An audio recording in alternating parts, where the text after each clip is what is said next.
Sa patuloy kong pagsubaybay sa pagtinig ng Kongreso tungkol sa usapin kung pahihintulutan ba ng muling pagkalooban ng panibagong 25 taong prangkisa o hindi ang ABS-CBN, ay marami akong mga bagay na natutunan at natuklasan.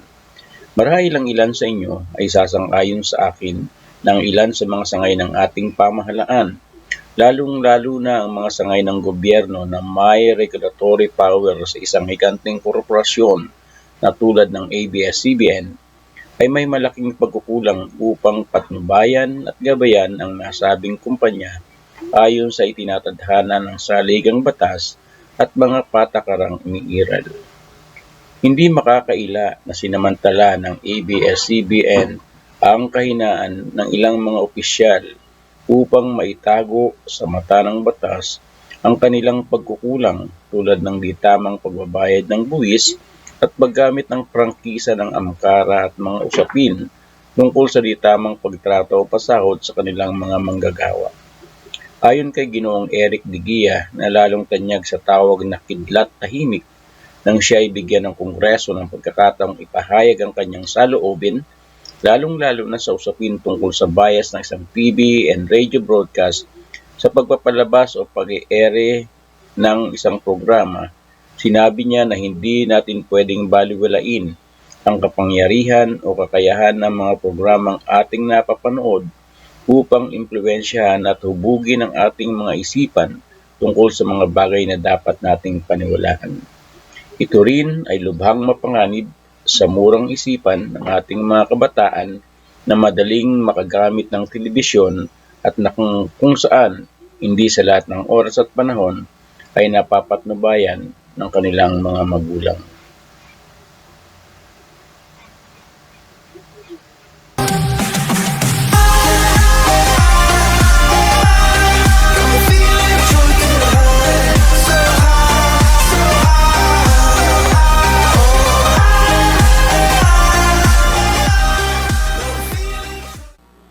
Ayan po, pwede na po kayo magsalita ngayon, Mr. Kidlat.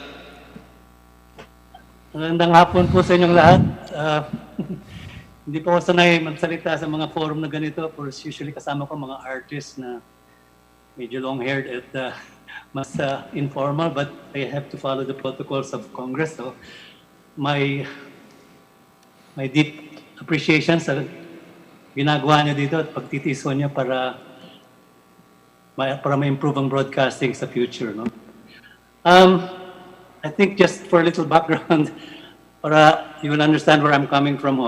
Ako po si Kidlat Tahimik. I'm an artist from Baguio. And greetings from Baguio. Medyo malamig-lamig dito. But I also happen to be a national artist. Last 2018, I received my medallion from the President at Malacanang. I have been a cultural advocate. Malakas ang aking pakiramdam and pananaw tungkol sa mga katutubong Pilipino, yung mga kultura nila. Pero even in general, pati hindi katutubo yung kultura natin na which is unique from other countries. No? So let me first clarify. I'm not here. Hindi po ako narito para sa panig ng depensa ng ABS-CBN or for the prosecution ng ABS-CBN. Ako po ay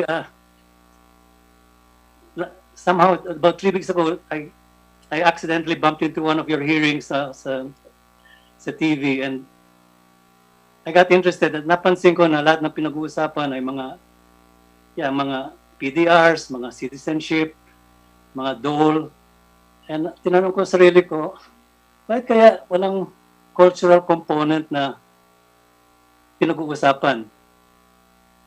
At sa akin, bilang isang cultural worker, I think it's important na isama itong ingredient ng yung kultura ng Pilipino and the responsibilities of the broadcast industry to our culture. No? So please don't look at me as being on either side. I think the experts will decide when you vote later. Pero para sa akin na maybe just, ewan ko kung tama ito, may expression friend of the court. And I will just like to state my views. And ang feeling ko that besides ang hearing nito is about yung mga naghahanap po yun ng mga compliance or violations with in the past by the network. I believe that this is also hearings na in aid of legislation for the future of for better franchises in the future. Am I if we're talking about this aid in legislation, then maybe may relevance o yung gusto kong sabihin ngayon. No? Siguro ang tanong ko is, dapat bang franchise renewal ay tinitimbang rin ang mga impact, ang cultural impact ng programming? No? I'm not calling, all my artist friends will say, baka, uy, Kidlat Tahimik is calling for censorship or tighter chains on the kinds of programming. I'm talking, pero pinag-usapan ko lang ho dito ang balance, a call for balance, kasi commercial considerations ang pinakamalakas at nag-monopolize the choice ng programs. No? Let me give out a little background as I see our industry, our broadcast industry. Alam mo nyo, I think there are three main broadcasting systems. Yung after World War II, when America was helping Europe regain after the war, they were offering Marshall Aid. Yung Marshall Aid was offering ways to help industry go back. And one of the offerings of the Marshall Plan was to help build a broadcast industry. Ngayon, this commercial broadcasting system was perfected and tried in America, no? Kasi wala silang gera, they were able to first create the technology, the television tube, then manufacture it, tapos nakalat sa mga millions of households, kaya naging very potent mass media ito, no? So this was the model that was being offered to the Europeans through the Marshall Plan. Pero sabi muna ng mga, I think this is where may nagpreno, ang culture minister. Tayo wala tayong Ministry of Culture dito sa Pilipinas. And I think, sorry na lang, I would advocate for that. Pero I think our country has copied the American model in general. So kung walang culture of Ministry of Culture ang America or Department of Culture, gano'n rin tayo, no? So maybe in the absence of that, we have NCCA and other cultural, but it is different to have a culture ministry. Anyway, in relationship to this application, na baka maglagay sila ng commercial broadcasting, ang most of the ministers of culture say, teka muna, are we going to let Coca-Cola or Colgate or Ford Motors decide what images will be seen by our children, by our public? And they said, teka muna, we cannot leave it to them. So they opted for another kind. No? The other extreme of this commercial broadcasting system, where there's a lot of freedom, and meron mga broad limitations, which maybe like what the MTRCB has to warn people kung sumusobra sila. I remember I think when I was in college, I think we copied some of the censorship criteria ng American. Maybe some of you remember na dati kung one breast exposure pwede pa, pero kung 2 breast exposures, naku, bawal na yan. But these are kinds of censorships that are based on measurable things, no, mga technicalities. But anyway, yung censorship naman, the other model is the state-controlled television as in the communist countries. And then talagang total censorship. And you don't have even a little iota of freedom to do what freedom. Now, between these two extremes, sabi ng mga ministers of culture, so muna, let's not give the power to the commercial sponsors, and let us not give it totally to the government who can perpetuate itself in power. Nakahanap sila ng middle ground, and it's called the autonomous broadcasting system. The best example is BBC, no? And who's to say BBC is boring or shallow? BBC is a very good model. Pero ito, all the programming, the budgets for programming and for running they come from yung taxes on TV sets. Every time a receiver is sold, merong tax yun. And I think every year, pagka naka-register yung TV mo, as long as it's operating, you pay taxes. So ito, nagkakaroon ng budget to support autonomous programming. That is hindi beholden sa sponsors, sa commercial sponsors, hindi rin beholden sa gobyerno. But it has a mandate to give wholesome entertainment, to inform, and to enrich the culture of the people. I mentioned this lang kasi maybe now we can understand why we are having this hearing today, no? Na siguro, when commercial broadcasting has its own momentum, maybe there are questions of what is the impact of this kind of broadcasting on sa kapakanan ng mga Pilipino, no? Okay, let me, yung unang, just to get to where I am, no? Yung unang head ng BBC, and BBC nga was done on a non-commercial basis. Pero I think in the 1950s, nagkaroon na ng possibility na magkaroon ng commercial broadcasting, yung ITV yata yan. Anyway, he fought this kasi alam niya, malakas ang influensya ng the money that feeds you, no? It might be extreme, but anyway, his name was Lord John Reith, yung unang head ng BBC, and sabi niya, somebody introduced Christianity to England, and somebody introduced smallpox, bubonic plague, and the Black Death. Wala pang COVID noon, pero siguro dapat kasama yon. Need we be ashamed of the moral and cultural values or the intellectual and ethical objectives which are now at stake if we leave everything to sponsored broadcasting? In a way, I think he was explaining kung ano baka ang magiging problema when advertising revenue is the only criterion or the main criterion for what is televised. No? Okay, sa Filipinas, I think we chose the American model, not only because we were colonized, but after the war, we were given independence on July 4, 1946, although we had gotten our independence before. Pero yung American model na yun, and I think it was the auto broadcasting system of Antonio Quirino, no? He's the brother of the former president. They started it and naging commercial ang basis ng broadcasting dito sa Pilipinas. Ito sinundan rin ni Uncle Bob. You all remember Uncle Bob Stewart sa Channel 7.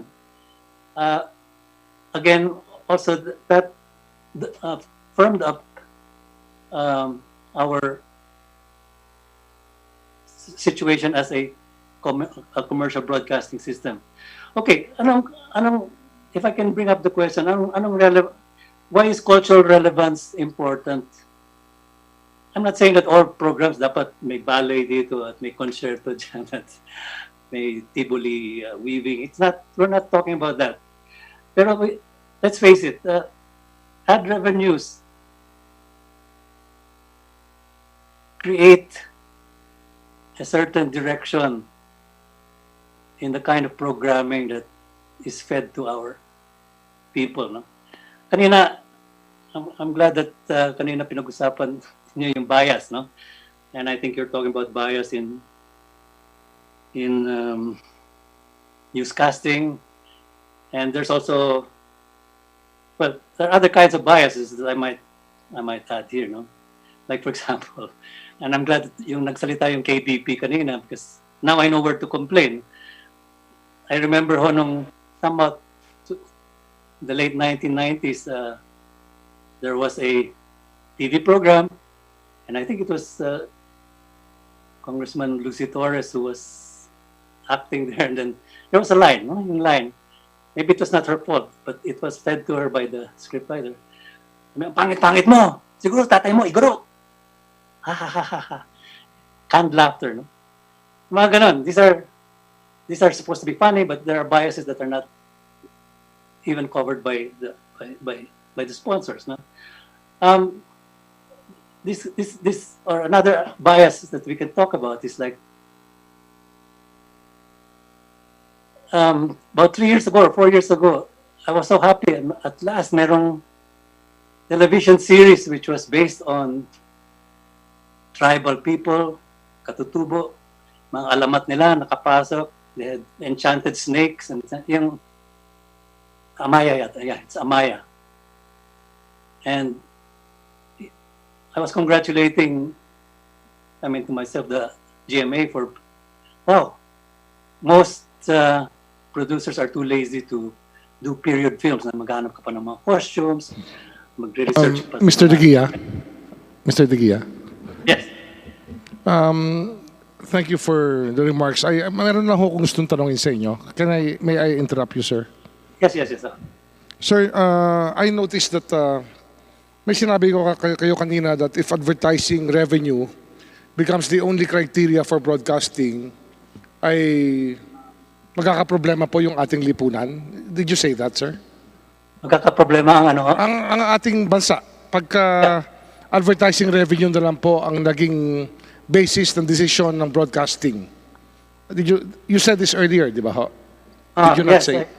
I believe that the bias or the skew that comes from the preponderance ng advertising will change what our audiences will see and what they cannot see.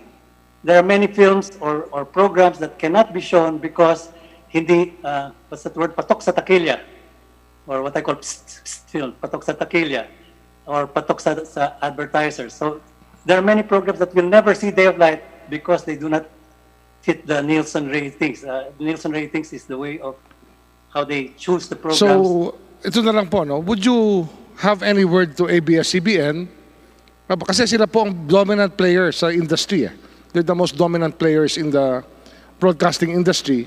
Would you have any word for them to at least wrap up your your message to us in the committee? Okay. As I said, I'm not looking at this strictly as an ABS-CBN thing. Or to the committee in general, sir. To the committee on franchises, kami ho nagbibigay ng prangkisa sa broadcasters. Maybe you can give us a word of advice to the franchise committee para ho maisa-isip namin yung iyong mensahe tungkol sa kultura ng Pilipino. Okay. One of the things that I also wanted to just mention here was yung sa lakas ng influence ng TV, and like it or not, a lot of children are exposed to that. A lot of homes, ang pinaka-babysitter ay ang TV, no? I'm sure there are a lot of enlightened parents who try to control that and engage. Pero let me quote another. Alam mo nyo, and this I think this is relevant, no? Noong 1961, when the new administration of President Kennedy brought in a new FCC commissioner, no? I think the FCC is like our Department of Telecommunications, and he was going to change the whole thing, and he said, out of 73 hours of evening prime time and there's 59 hours ng action, situation comedies, quiz shows, and movies. His question was, is there no room on primetime TV to enrich and uplift audiences? to enlarge the capacities of our children. Okay, I can leave that there, and whether it's a message for ABS-CBN or for GMA or TV5, it's up to them. But this is a big question. Kasi, okay, ang starting point ko dito is, and I think that's why you're having this committee meeting, is that broadcasting is a privilege, di ba? Given by the government.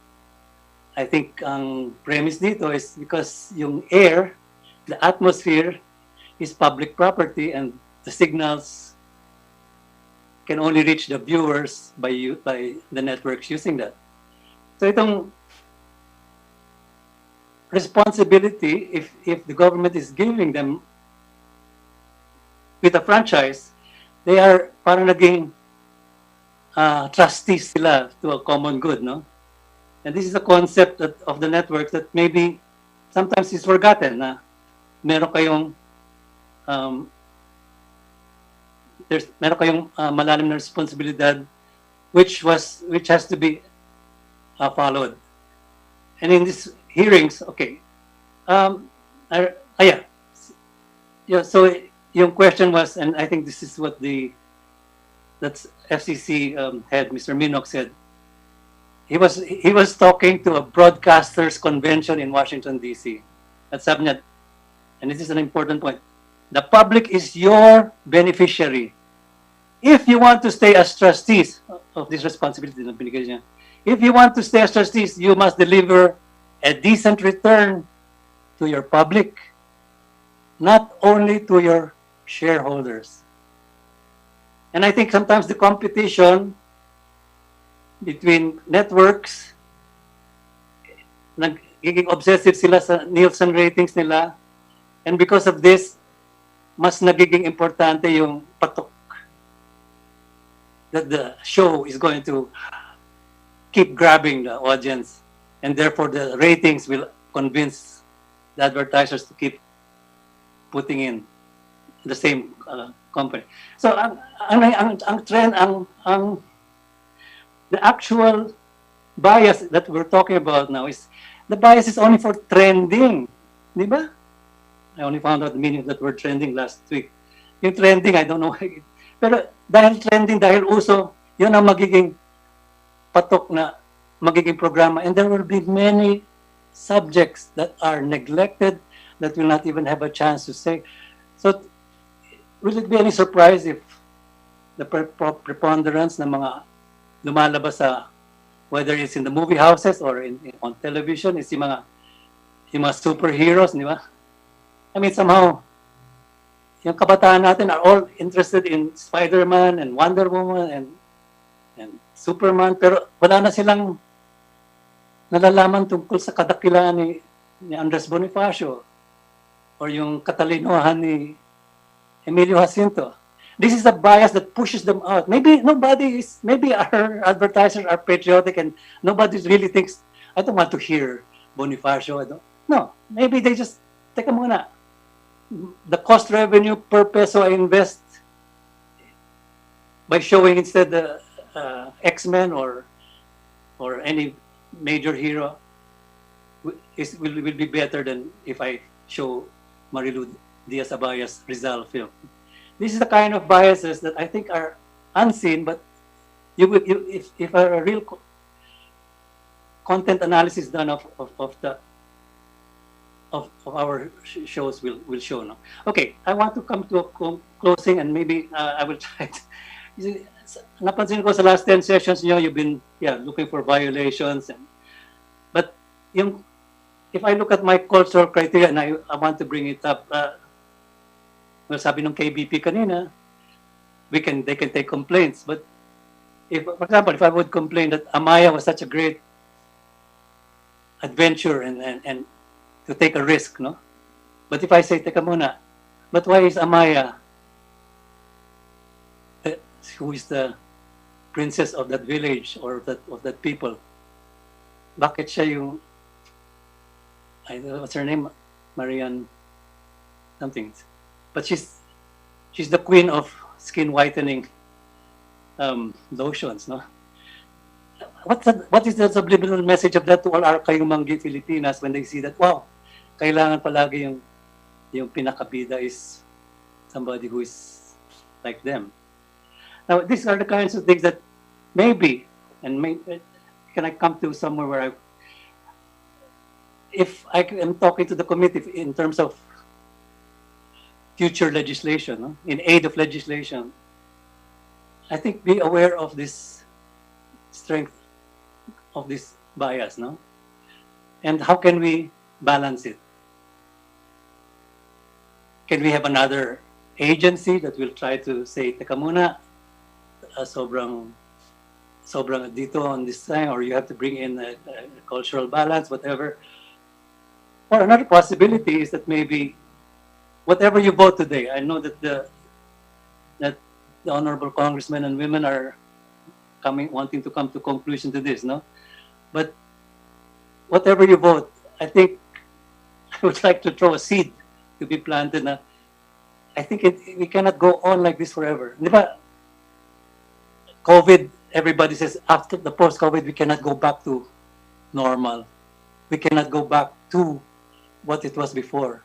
And maybe it's a blessing that your hearings are during these COVID times because meron tayong mahahanap na pwede pang improve yan, pwede pang pagbutihan para our television industry will be truly in the service of the Filipino and the Filipino culture. So, without throwing out any darts at any of the particular stations, let me just say that my appeal is we cannot take for granted the impact of television. The television set is not like a microwave or a mixer or a washing machine. It's a very proactive machine that, well, you can use some word like brainwash, or it cajoles us to be good consumers. It makes us believe in certain ideologies, but we must make sure that it is really in the service of the people, that it is in the service of our future generations. I want to close this little thing let me just give you a last minute. This is my bamboo camera. It's a symbol of, it's a metaphor for telling the local story, yung local POV. I think a lot of our programs are patterned after the programs na yung magpapatok which come from abroad. No? But unless we take and tell our storytelling with our cultural filters, I think we will just be copycat, if we just remain as copycats of foreign programming because kikita. Ang biktima dito is going to be the Filipino people. So, this is a fish trap. I made it into a camera. I think some of you saw me when I received my award from President Duterte. I had a selfie with this camera. But please remember this visual.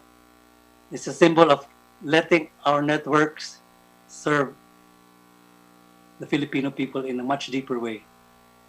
Ito nga. I'm hoping one day, last night, one day, I can give an award to one network who is probably has met the criteria of serving and having programming content that is really tumatama sa kaloob-looban ng Pilipino.